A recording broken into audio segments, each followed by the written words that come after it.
The most common thing I see in my patients who are having trouble with eating, diet, and with nutrition are that they're eating too much processed food.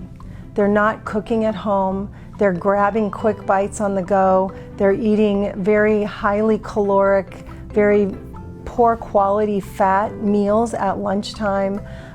They're usually going out at night for dinner, and oftentimes they don't even eat breakfast.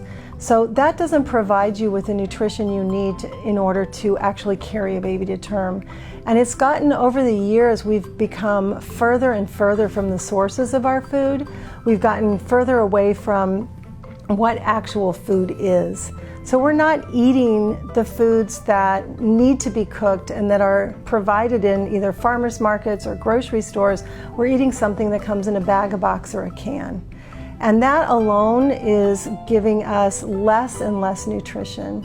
So my recommendation for my patients is that they start cooking again. They learn to cook if they don't know how. They go and get their abuela's recipes or their grandmother's, pot pie recipe or something. But we go into a mode of going back to the original foods. Dr. Hutchison often says, if God didn't make it, don't eat it. And that's a pretty good way of thinking about it. The other thing is to shop the external areas of the grocery store, not the center. That's where most of the fresh foods are.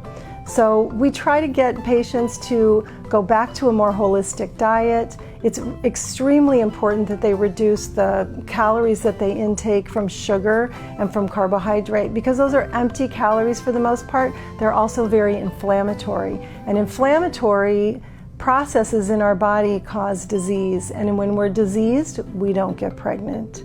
My recommendation for people who are picky eaters is it takes a child, a baby, 12 times of seeing a food, unless it's sweet, before they will even appreciate it and want to eat it. So give yourself some time. Introduce a lot of foods. You may not like everything at first, but that shouldn't stop you from trying it again and again and again. So if broccoli's not your thing, try cabbage. There's a lot of varieties of similar sorts of foods to try.